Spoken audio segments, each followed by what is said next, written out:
method. Itu tidak perlu ya mencari yang persis variabelnya, tetapi yang persis metodenya. Itu seperti menggunakan multi-thread, multi-method, ya cari yang menggunakan multi-thread, multi-method. Variabelnya apapun, threadnya apa, multi-thread, threadnya apapun, yang penting kerja proses dari multi-thread, multi-method itu seperti apa. Itu dalam construct validity. Ya. Nah, C baru ini lagi ya disebut kerangka berpikir. Ada yang menggunakan kerangka teoretik, kerangka berpikir argumentatif. Ya, nah ingat bila PET analisis itu selalu harus menggunakan kerangka berpikir, kerangka teoretik. PET analisis selalu kerangka teoretik karena yang ditampilkan adalah model teoretik. Ya, berbicara model teoretik baru Anda penggal-penggal secara analitik X1 directly effect atau secara langsung berpengaruh terhadap X3. Ya, X2 berpengaruh langsung terhadap X3, X1 berpengaruh langsung terhadap X2, dan seterusnya kalau 3 variabel. Ya. Dan selalu di dalamnya isinya adalah argumen, ya, karena berpikir argumen-argumen, namun ya tetap dasarnya di awal dari C ini model teoretiknya sudah masukkan. Ya, jangan diobral di model teoretiknya di A, subbab A, jangan. Definisi pakai definisi. Bukan Anda bicara, ingat ya. Bicara definisi bukan bicara teori. Sekarang di C adalah bicara teori. Karena teori is a set of proposition. Ya, ingat apa itu proposition? Ya, bila kita bicara satu hal itu kita bicara definisi. Ya, di saat variabel ini dikatakan berpengaruh langsung terhadap variabel lain atau dikatakan berhubungan positif dengan variabel lain, maka teman-teman sudah bicara pada level teori.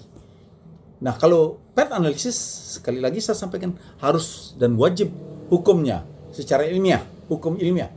Ada model teoretik. Tetapi kalau regresi korelasi, eksperimen, paling tidak teman-teman boleh menggunakan generalisasi yang semua sumbernya adalah pada textbooks. Ya. Ingat dari A sub A ya di bab 2 sub A itu adalah definisi sampai pada kerangka berpikir. Itu jangan menggunakan sumber dari artikel untuk mencari definisi. Jangan sumbernya artikel, tetapi sumbernya wajib textbooks. Textbook artinya bukan buku terjemahan, bukan buku bahasa Indonesia. Ya, karena itu merupakan, apalagi jangan artikel. Artikel, buku bahasa Indonesia, terjemahan itu adalah sumber-sumber yang disebut sumber sekunder. Ya, teman-teman wajib mencari sumber primer. Teori Maslow, cari bukunya Maslow. Jangan menurut si Made, Maslow ya, mengemukakan teori hierarchical needs. Jangan tulisan saya dikutip, jangan, cari aslinya. Apa kata Maslow? Dan jangan peduli dengan tahun. Karena sampai sekarang pun teorinya Jean Piaget dalam intellectual development masih digunakan dalam mengembangkan kurikulum. Ya, dimuat berdasarkan dari concrete operation sampai dengan abstrak, sampai dengan formal operation. Itu istilahnya dalam perkembangan intelektual dari teorinya Piaget. Padahal Piaget itu 1800-an itu teorinya. Apalagi Maslow. Siapa yang nggak percaya pada Maslow? Ya. Karena Maslow yang memberikan penjelasan dengan hierarkinya bahwa kebutuhan pertama yang harus dipenuhi manusia adalah kebutuhan utama, fisiologis, makan, sandang, pangan, dan sebagainya. Baru rasa aman, baru berikutnya, dan sebagainya. Baru terakhir self-actualization. Dan ditambah lagi 3 jenjang. Kebutuhan akan transenden, kebutuhan akan kebesaran Tuhan. Begitu. Tahunnya 1969, bukunya Psychological Being. Ya. Tahun lama nggak masalah, yang penting kata esensi dari teorinya.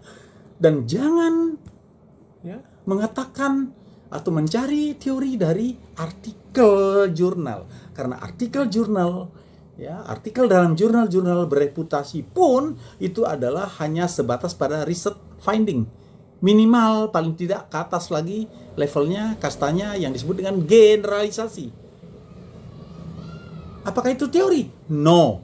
Artikel dalam jurnal is not sumber dari teori. Dan hipotesis nanti dirumuskan dalam poin D, itu hipotesis paling kuat. Itu didukung oleh teori yang ada di textbook. Bukan didasarkan pada hasil-hasil penelitian dari artikel jurnal. Itu sekali lagi saya katakan bahwa teori itu bukan sumbernya dari research finding artikel, tetapi teori itu sumbernya dari textbook, bukan dari Wikipedia, bukan dari ensiklopedia, bukan dari kamus, bukan apalagi dari undang-undang, karena sifatnya itu yang disebut dengan das Holland. Di bab 2 ini jangan coba-coba memasukkan keputusan menteri, keputusan atau undang-undang, permen, ya. Nggak boleh mencantumkan itu, karena itu sifatnya das Holland. Tetapi yang diperlukan, karena ini karya ilmiah, adalah das Science. Sumbernya, kembali lagi pada istilah textbook. Definisi, sumbernya textbook. Teori, sumbernya textbook. Kalau nggak dapat, jangan penelitian itu. Ya, paling tidak cari di generalisasi. Dan tetap sumbernya generalisasi adalah di textbook. Apakah sumbernya bisa dipakai dari research finding? Nah, lihat dulu research findingnya. Ya, research findingnya, lihat dulu penelitian research findingnya yang keberapa itu. Dan teman-teman bisa lihat list dari artikel. Kalau makin banyak artikel meneliti tentang bidang yang sama, itu generalisasinya udah kuat berarti.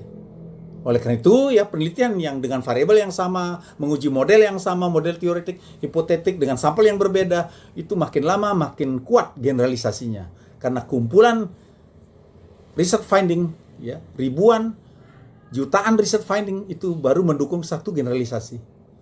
Ribuan atau ratusan ribu generalisasi baru mendukung teori.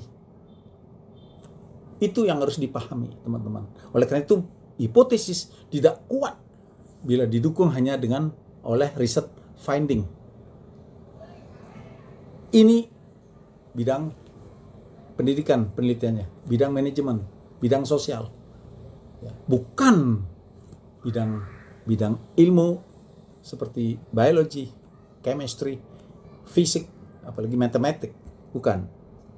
Ya, saya bicara sekarang adalah penelitian yang berkaitan dengan bidang sosial, manajemen, pendidikan, termasuk culture.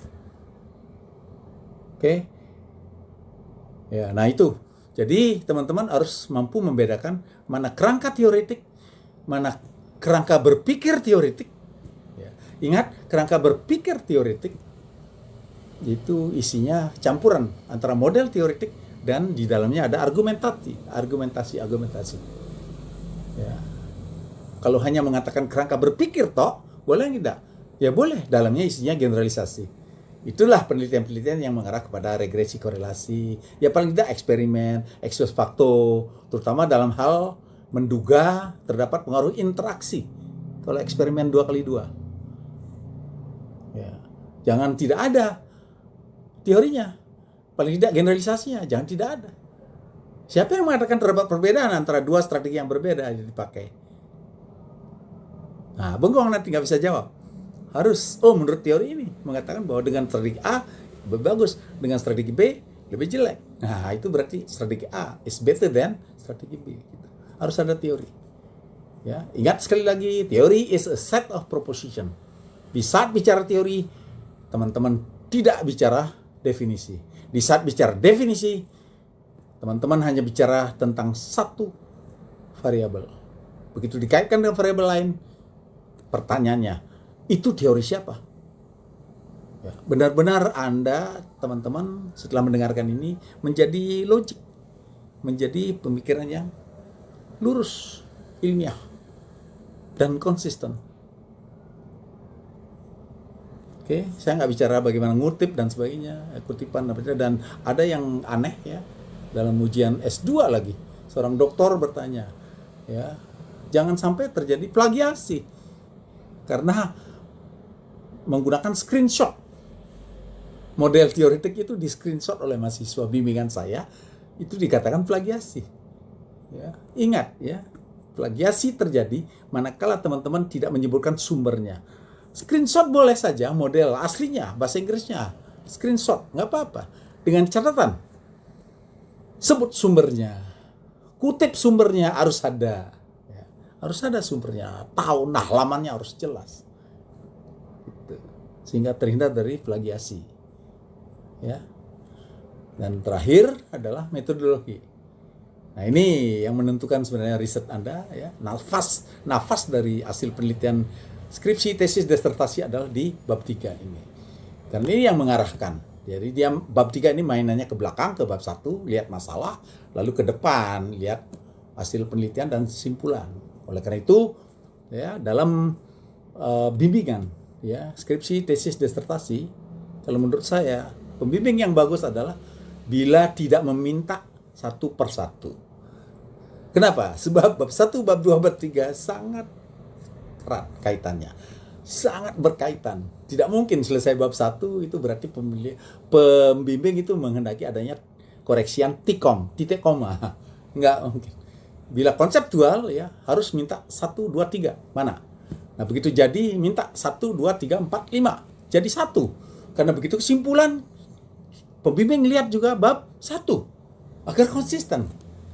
Begitu bab 4 dibaca, harus lihat juga bab 2. Jangan-jangan sudah dibahas di bab 2, muncul lagi di bab 4. Nah, ini yang jangan sampai terjadi begitu overlap. Ya, oleh karena itu, ya, banyak buku yang dihabiskan, jangan dihabiskan di bab 2. Buku juga dipakai untuk membuat narasi yang lebih indah, lebih cantik di saat discussion atau pembahasan di bab 4. Kita awali dari biasa, ya. Judul bab 3 adalah metodologi penelitian, bukan metode penelitian. Kenapa? Metodologi penelitian is a whole process of the scientific research. Ya, keseluruhan proses ilmiah